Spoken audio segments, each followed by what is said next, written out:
escola do mundo, onde eu posso ensinar e aprender a palavra da sabedoria. É a nossa EBD.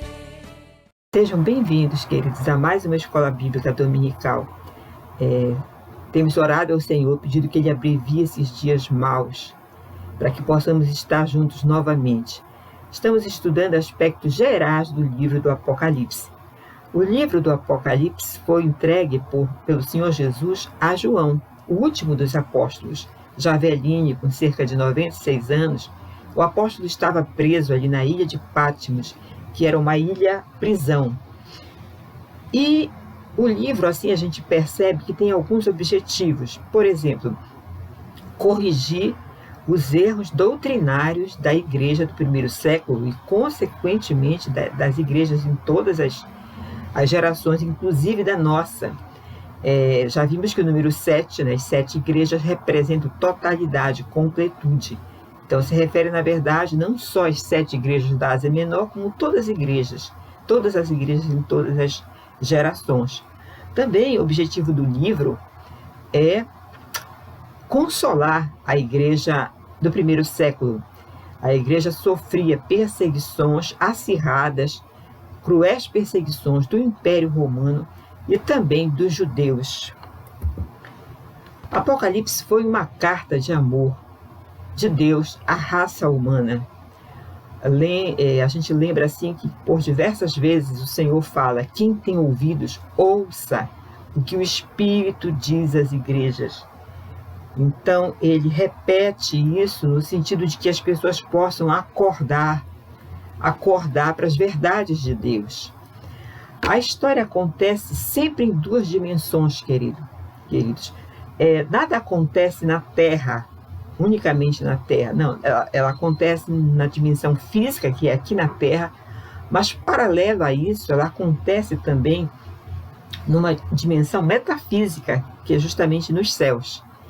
Então, sempre a gente vai ver a história como Deus a escreve, desde a criação de todas as coisas, a redenção e a consumação nessas 2 dimensões, aqui na Terra e nos céus também.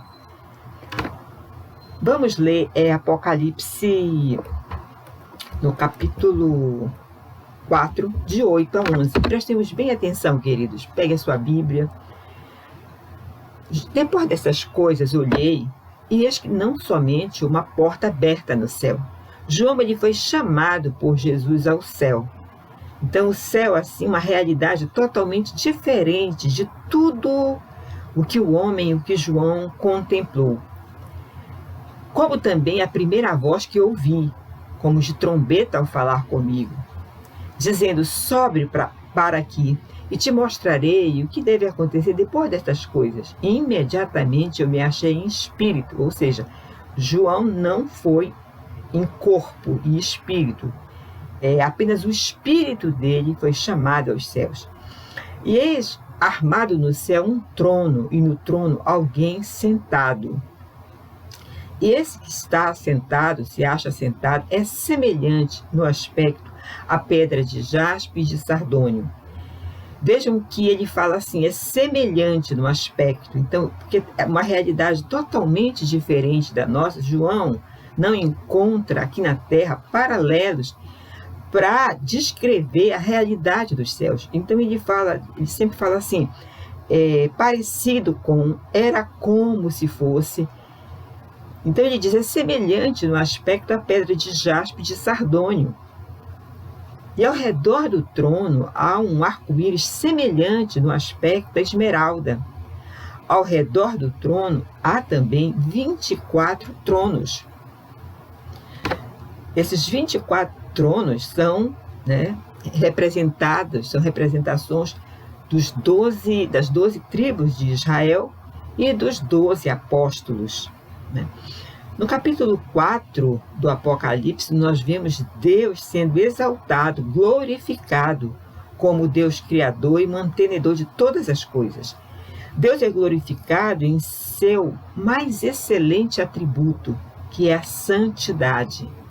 Então, Assentados nele, né, os 24 anciãos vestidos de branco, em cujas cabeças estão coroas de ouro, e os 4 seres viventes não têm descanso, nem de dia, nem de noite, proclamando: Santo, Santo, Santo é o Senhor Deus, o Todo-Poderoso, aquele que era, que é e que há de vir.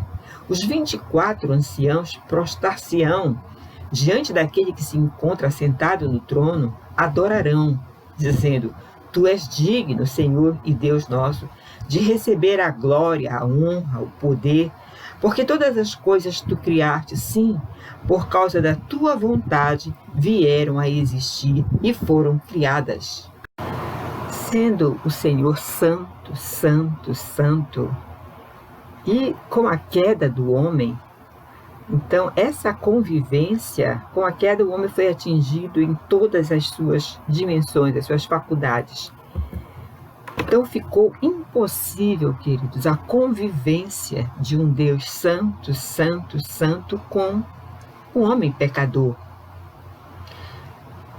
Mesmo porque o Senhor já tinha declarado para Adão que a punição pela queda seria a morte eterna.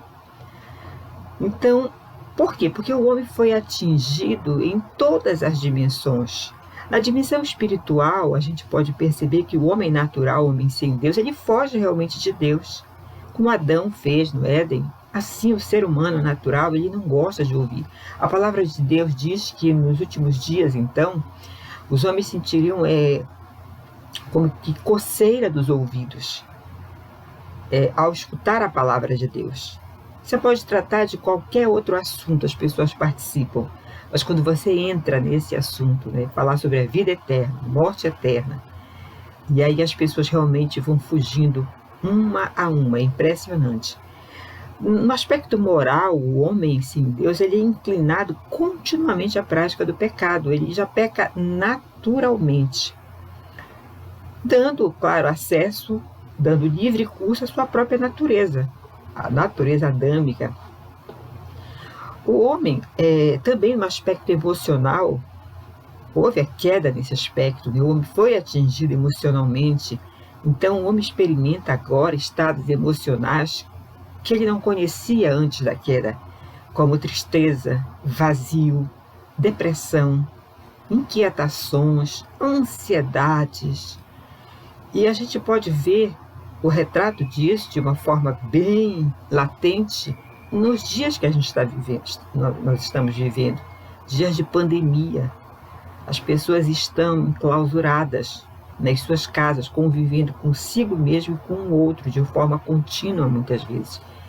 E a gente vê que até o índice de violência tem subido assustadoramente, segundo, né, a ministra Damares. Então a gente vê que no aspecto físico também, a gente adoece e morre também. Então é triste ver a situação do homem pós-queda em todas as áreas da sua vida. Entretanto, nós vemos aí uma figura, né, de um cego guiando outro cego. Realmente nós não temos condições, né?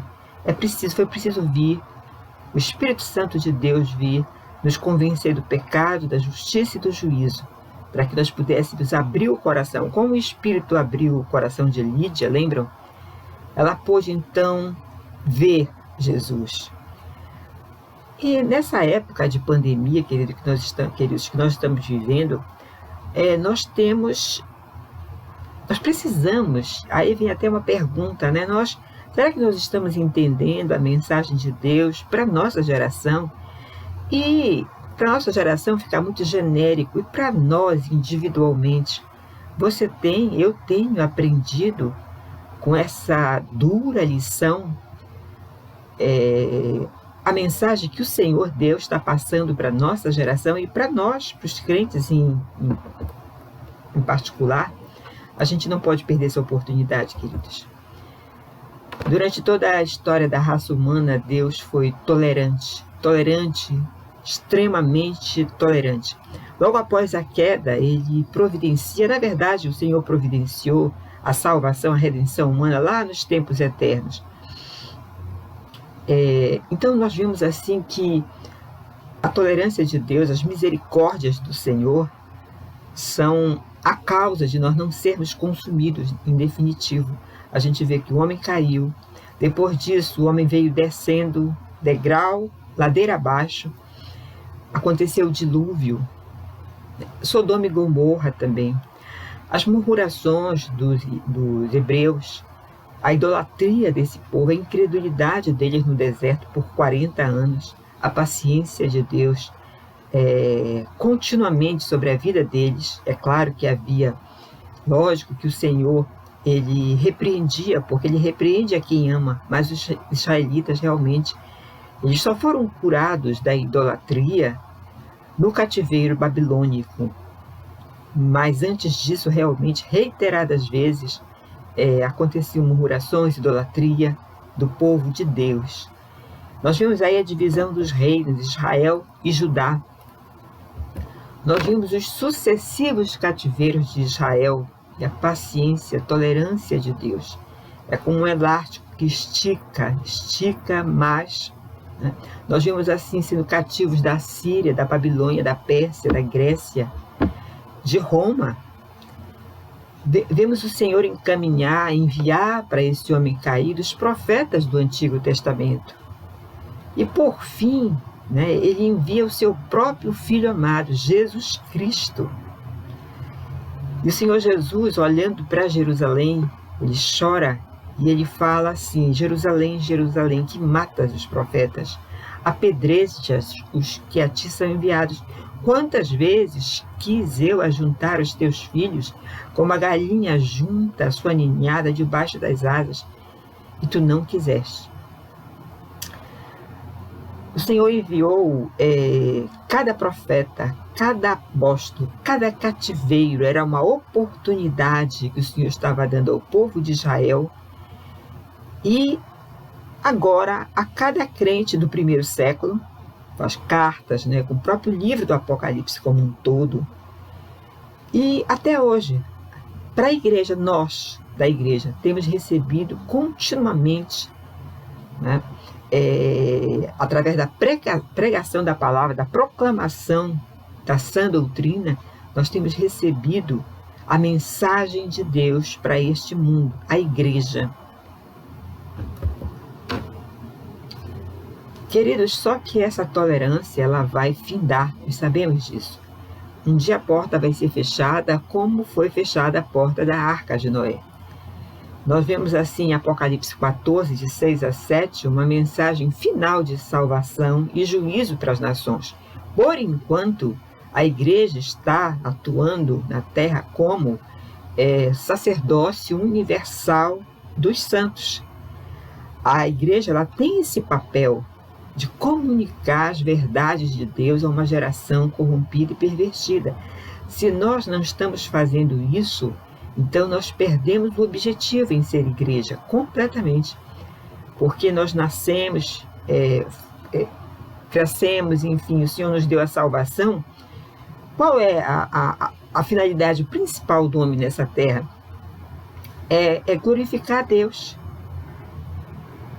Então, em João, nós vimos assim, em Apocalipse, vemos João escrevendo como que uma última oportunidade nesse momento da história. Vi outro anjo voando pelo meio do céu, tendo o evangelho eterno para pregar aos que se assentam sobre a terra, e a cada nação, tribo e língua e povo, dizendo em grande voz: temei a Deus e dai-lhe glória, aquele que fez os céus e a terra e o mar e as fontes das águas. Vemos aí o próprio anjo, um dos anjos, depois dele vem vários em série, né?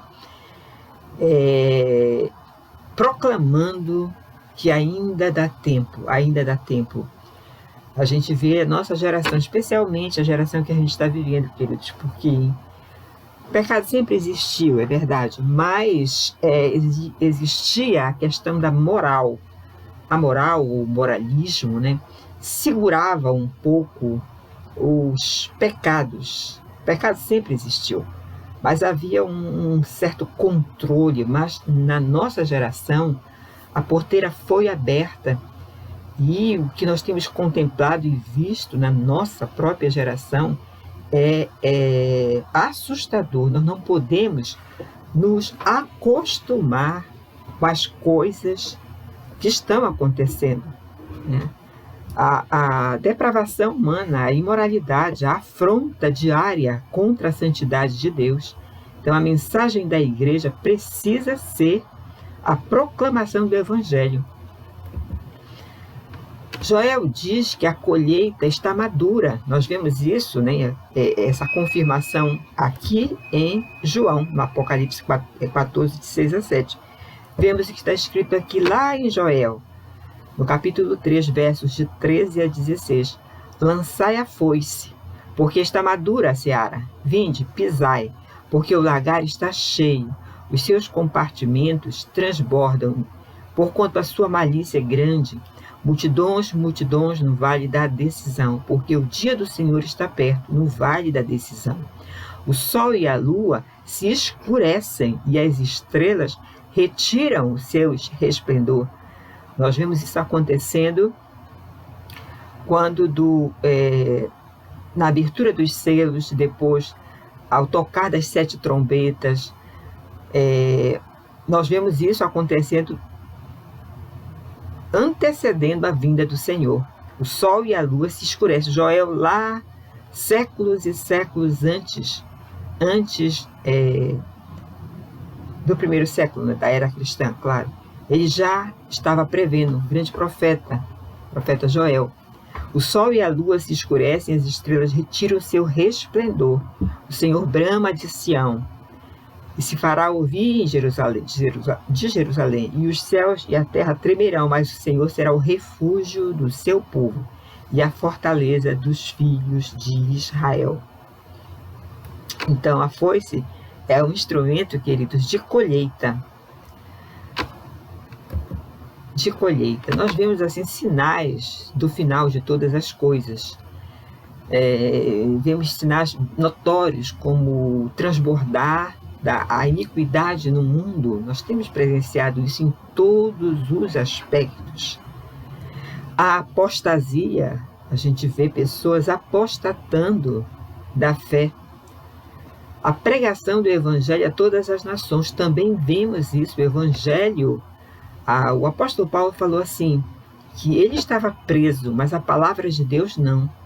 A palavra de Deus nunca está presa. O Evangelho, ele vai prosperar, ele vai atingir o seu objetivo. O Evangelho, ele só não vai dar certo, ele só não cumprirá o seu objetivo se ele não for proclamado. E a igreja, nós somos responsáveis pela proclamação. E, finalmente, um sinal, né, do final de todas as coisas e da vinda do Senhor Jesus é que precisa surgir antes o homem da iniquidade, o anticristo, o filho da perdição. Lembremos sempre, queridos, que para Deus 1000 anos é como um dia, e um dia como 1000 anos.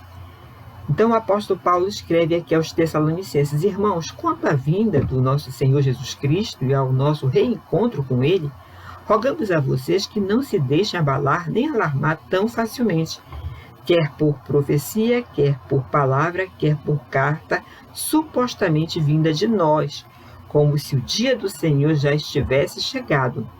Não deixem que ninguém os engane, de modo algum. Antes daquele dia virá, observe, a apostasia. A apostasia. E então você pode dizer, mas sim, sempre aconteceu apostasia em todas as gerações.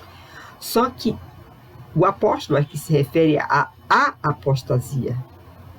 Então, essa é a maior apostasia. Será revelado que o homem do pecado, filho da perdição, o homem da iniquidade, que é justamente o anticristo, este se opõe e se exalta acima de tudo que se chama Deus ou é objeto de adoração, a ponto de se assentar no santuário de Deus, proclamando que Ele mesmo é Deus.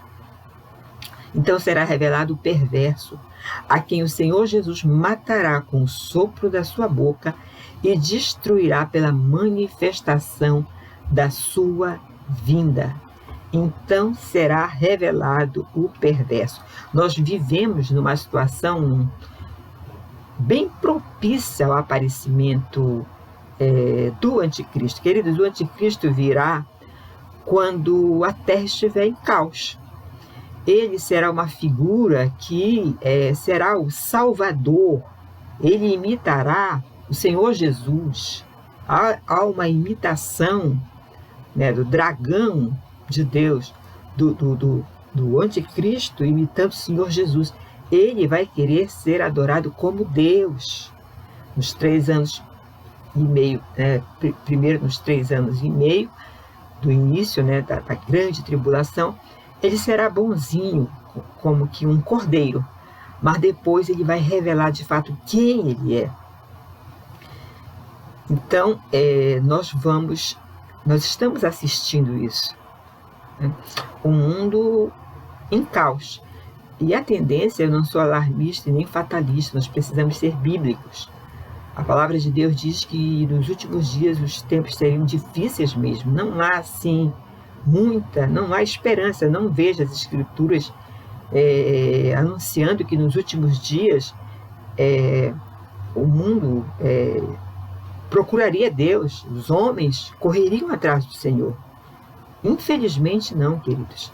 Nós temos até orado por isso, e deve ser essa a nossa oração, que o Senhor tenha misericórdia da igreja dele, dos crentes em toda a face da terra que estão dormindo, estão como que num sono profundo, encantados com as coisas desta vida.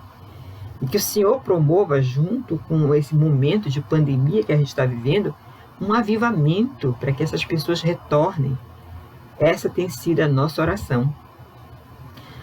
A queda do crente, queridos, ela não acontece de um dia para outro. Você acorda um belo dia e você acorda já apostatando da fé, ou totalmente encharcado no pecado. Não.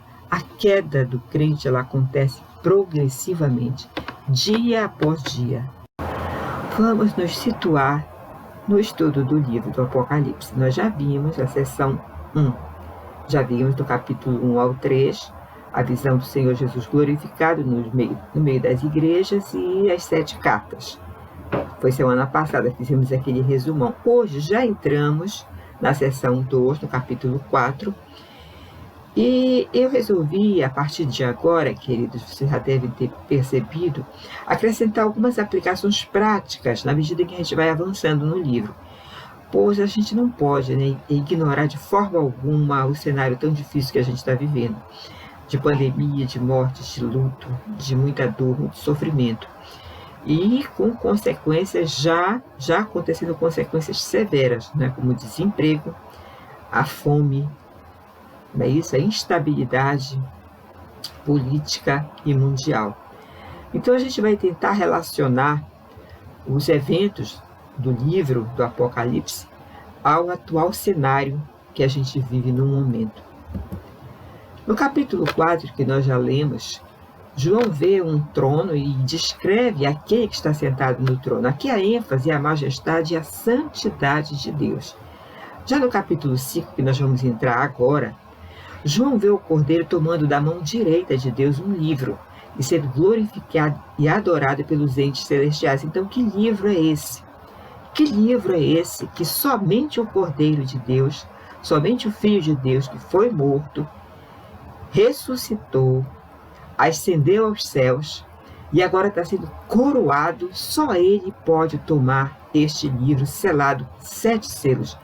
Que livro é esse? Vamos ler.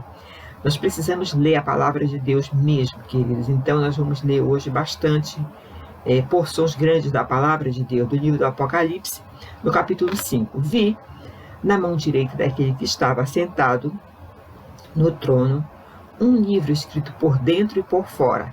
Então esse livro, você não imagine, por favor, um livro como nós conhecemos os livros de hoje, né? Mas era um pergaminho todo selado, né? E todos olham para esse livro. Que livro é esse? Né? Então, esse livro, queridos, ele na verdade representa todos os decretos de Deus para o mundo, desde a primeira vinda até o final de todas as coisas. Vi também um anjo forte que proclamava em grande voz: quem é digno de abrir o livro e de desatar os selos? Ora, nem no céu, nem na terra, nem debaixo da terra, ninguém podia abrir o livro e nem mesmo olhar para ele. E eu chorava muito, diz João, porque ninguém foi achado digno de abrir o livro, nem mesmo de olhar para ele. Todavia, um dos anciãos me disse: não chores. Eis que o leão da tribo de Judá, a raiz de Davi, venceu para abrir o livro e os seus 7 selos. Venceu ali na cruz do Calvário, quando o Senhor Jesus esmaga a cabeça da serpente. Então vi no meio do trono e dos 4 seres viventes, e entre os anciãos de pé, um cordeiro, como tendo sido morto. Ele veio, tomou o livro da mão direita daquele que estava assentado no trono. E quando tomou o livro, os 4 seres viventes e os 24 anciãos prostraram-se diante do cordeiro, tendo cada um deles uma harpa e taças de ouro, cheias de incenso, que são as orações dos santos, e entoavam um novo cântico, dizendo: digno és de tomar o livro e de abrir-lhe os selos, porque foste morto e com teu sangue compraste para Deus os que procedem de toda tribo, língua, povo e nação. E para o nosso Deus os constituíste reino e sacerdotes, e reinarão sobre a terra. Vi e ouvi uma voz de muitos anjos ao redor do trono. Vamos imaginar essa cena. É inimaginável, mas vamos tentar imaginar o que João viu. Vi uma voz de muitos anjos ao redor do trono, dos seres viventes e dos anciãos, cujo número, veja bem, cujo número era de milhões e de milhares, proclamando em grande voz: digno é o Cordeiro que foi morto de receber o poder. Ele estava recebendo o livro, só ele foi digno de receber o livro, que são os decretos de Deus, desde a primeira vinda do Senhor Jesus até a segunda vinda e a consumação dos séculos. Vamos ver o que tem nesse livro. De receber o poder, a riqueza, a sabedoria, a força, a honra e a glória e o louvor para sempre. Então, o capítulo 5, queridos, ele abre o nosso entendimento para a compreensão do capítulo 6, que é justamente a abertura dos selos, né? Então, o que acontece no capítulo 5 do Apocalipse? No capítulo 5, queridos, acontece a glorificação, o reconhecimento, a adoração por parte dos entes celestiais e diante do trono de Deus, quando o Cordeiro de Deus, Jesus Cristo, na sua ascensão, quando ele chega aos céus, lembrem que João chorava muito porque ninguém foi digno de abrir o livro, ou seja, os decretos de Deus, desde a primeira até a segunda, até o final das coisas, a consumação dos séculos. Ninguém tinha sido encontrado digno de abrir esse livro. Esse livro é muito importante, que seria o abrir da história, desenvolver de toda a história até a consumação. O Cordeiro de Deus chega ali, então, e nós vemos que ele apanha o livro, ele recebe o livro de Deus Pai. Ele recebe esse livro, no momento que ele recebe o livro, ali é autenticado, ele é reconhecido, né, publicamente diante das hostes celestiais, dos entes celestiais, de que ele triunfou na cruz. Por isso ele é coroado Rei dos Reis e Senhor dos Senhores. Ele derrotou ali na cruz do Calvário Satanás, ele esmagou a cabeça da serpente. Então Satanás, ele não tem mais autoridade de nos acusar diante de Deus, coisa que ele fazia até então. Vocês lembram que depois disso, ele é expulso do céu, ele desce. O Senhor Jesus sobe e ele desce. Ele vai descer, ele vai ser expulso lá no capítulo 12, quando nós chegarmos lá, nós vamos ver com mais detalhes isso. Mas esse capítulo 5, ele é muito importante para entender o que vai acontecer na abertura dos selos. Veja bem o que acontece aqui, quando Jesus Cristo triunfa dos principados e potestades na cruz do Calvário. Em Colossenses 2, de 13 a 15. A vós outros que estáveis mortos pelas vossas transgressões e pela incircuncisão da vossa carne, vos deu vida juntamente com ele, perdoando todos os nossos delitos, tendo cancelado o escrito de dívida que era contra nós. Veja bem, então, que constava de ordenanças, o qual nos era prejudicial, é a lei de Deus que ninguém pôde cumprir. Jesus foi o único que cumpriu toda a lei. Era impossível o homem cumprir. E ele, com isso, nos deu vida, porque nós estávamos mortos em nossos pecados e delitos. E ele nos chamou para essa vida. Um morto não tem condições de responder. Mas através da sua morte, da sua ressurreição, da sua ascensão e depois da sua coroação nos céus, onde ele é recebido por hostes e hostes celestiais, entes celestiais. A Bíblia diz no capítulo 5, milhares e milhões, todos se prostram diante do Cordeiro, os 24 anciãos, 12 representando as 12 tribos de Israel, e os outros 12 representando o apostolado, os apóstolos, a igreja do Novo Testamento.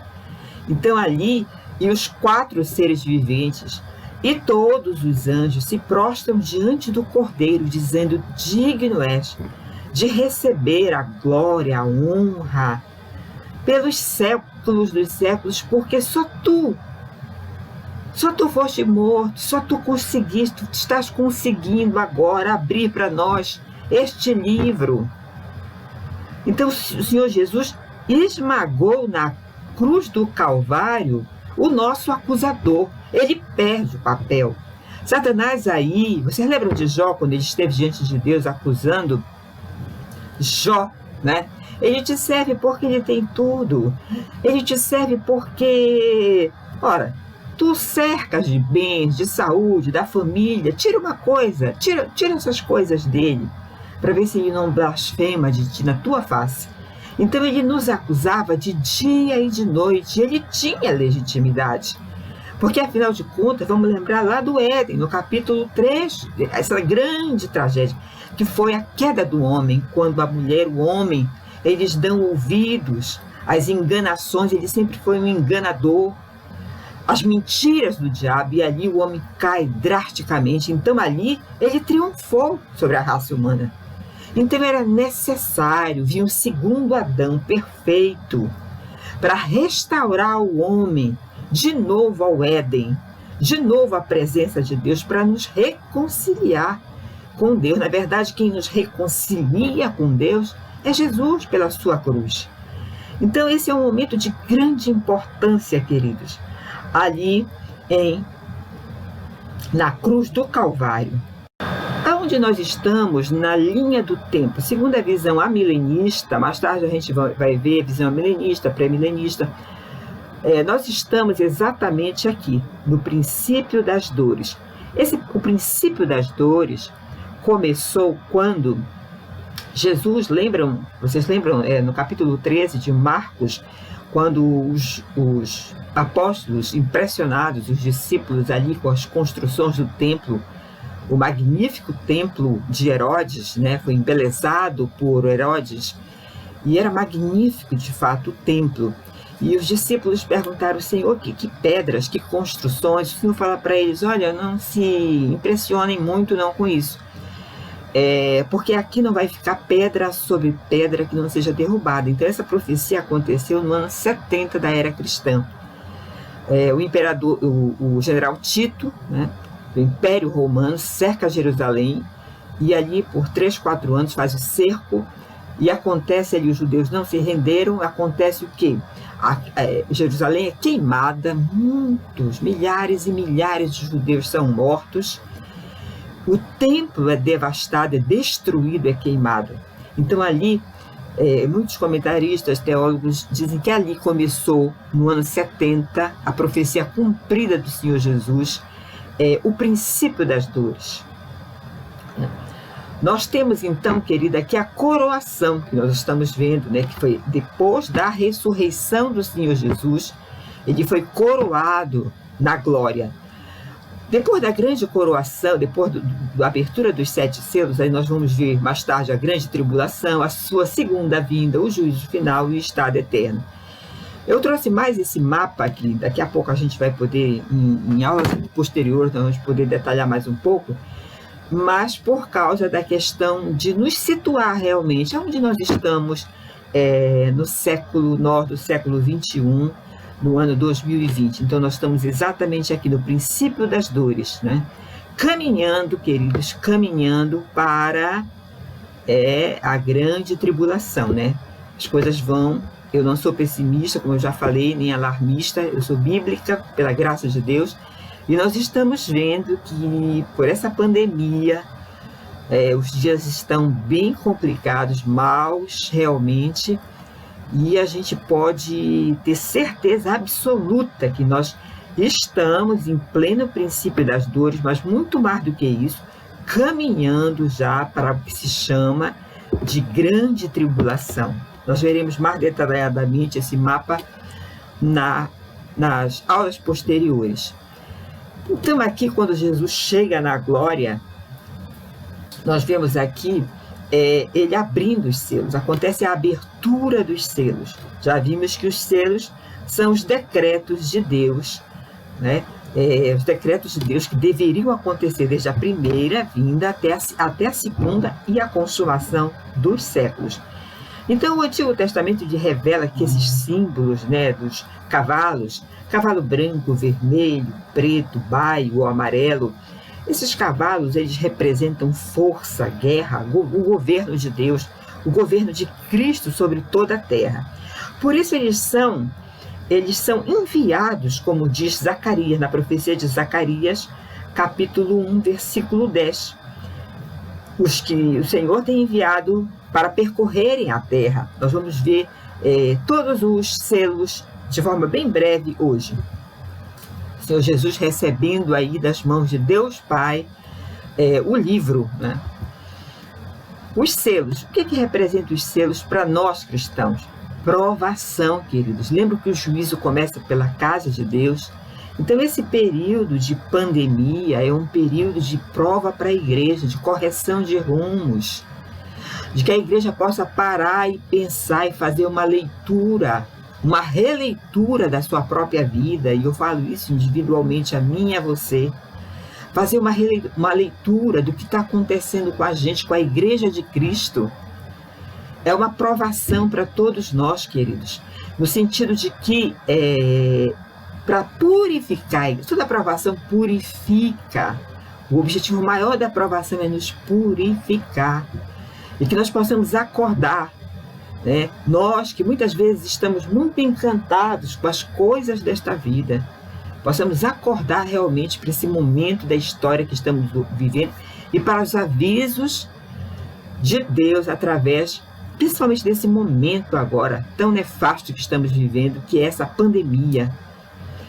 E também os selos vai representar o início do juízo de Deus para os ímpios, na visão de Zacarias. É o que acontece, é o que Zacarias preveu lá no capítulo 1, versículo 10, os que o Senhor, esses cavaleiros, né, a abertura dos selos e a saída dos cavaleiros, os que o Senhor tem enviado para percorrerem a terra. Vamos ver o primeiro selo. E havendo o cordeiro aberto, o primeiro selo, olhei e ouvi um dos 4 animais que dizia como voz de trovão: vem e vê. E olhei, e eis um cavalo branco, e o que estava sentado sobre ele tinha um arco. Vejam bem, um arco, não era uma espada, como a gente vai ver no versículo 19 do Apocalipse, se referindo a Jesus Cristo, ele aparece ali num cavalo branco também, mas com uma espada. Este aqui, esse cavaleiro, ele estava num cavalo branco e ele tinha um arco. E foi-lhe dado uma coroa, e saiu vitorioso e para vencer. O que significa isso? Há muitas interpretações de que este cavaleiro aqui, né, do cavalo branco que recebeu essa coroa, saiu vitorioso, vencedor e para vencer, seria o anticristo na visão dispensacionalista dos nossos queridos irmãos dispensacionalistas. Já nessa visão a milenista, né, na verdade, esse cavalo branco, esse cavaleiro do cavalo branco, seria uma representação, seria assim, o Senhor foi coroado.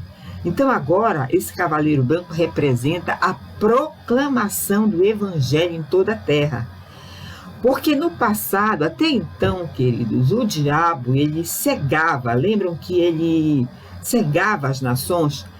Israel era o povo escolhido de Deus, foi chamado para quê? O objetivo, né, primário, assim, do povo de Israel era que através do povo de Israel, dos judeus, nascesse o Messias, o Salvador do mundo, e que também eles fossem testemunha para os demais povos.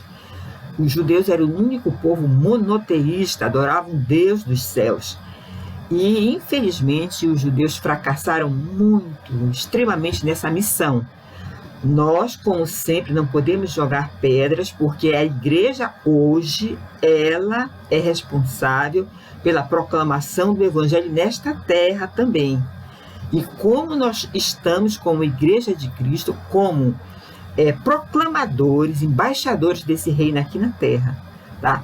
Então, esse cavalo branco, ele representa o que? A proclamação do Evangelho. Agora, o Evangelho, o diabo, ele não pode mais, e claro que ele engana e seduz, mas não daquela forma, porque ele perdeu. Ali na cruz do Calvário, quando ele pensava que estava acabando com Deus, né, acabando com o cristianismo, matando o Filho de Deus, ele não é onisciente, graças a Deus por isso, então ele não sabia dos planos eternos, dos decretos eternos de Deus.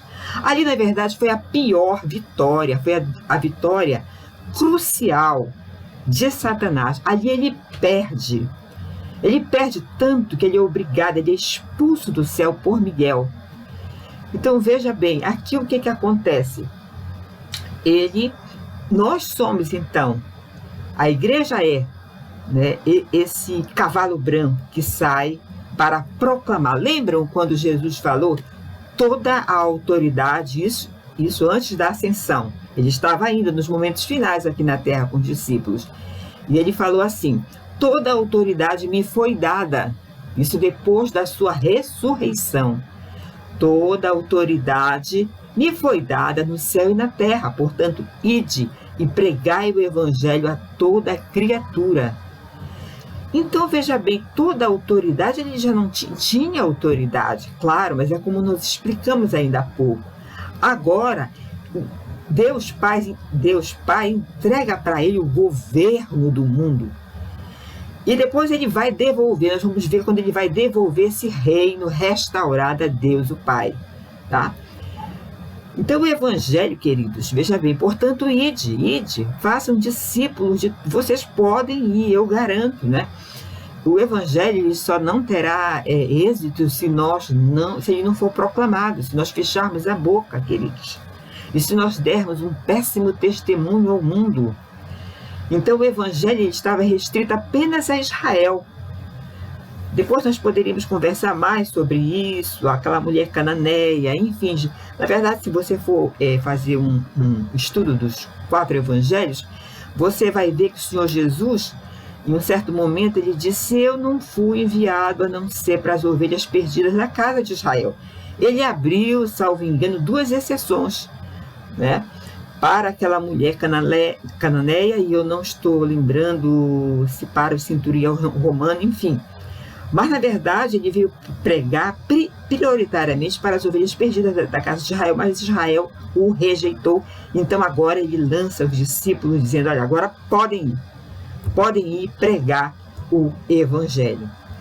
Então veja bem aqui, né? Quem vai proclamar o Evangelho? A igreja. Enquanto a pregação não for cumprida, Jesus Cristo não retornará, queridos. É preciso a pregação. Você lembra que ele disse, né? E quando esse Evangelho do Reino for pregado a todas as nações, então virá o fim. Em Apocalipse 19:11, como nós vimos ainda agora, sobre a questão dos cavaleiros, né? Jesus, ele vem num cavalo branco. Veja bem, viu o céu aberto diante de mim, um cavalo branco, cujo cavaleiro se chama Fiel e Verdadeiro. Ele julga e guerreia com justiça. Seus olhos são como chama de fogo. Aqui, esse cavaleiro do cavalo branco é o Senhor Jesus. Só para diluir essa dúvida que pode surgir. Então, veja bem, ele vai entregar o reino a Deus, o Pai.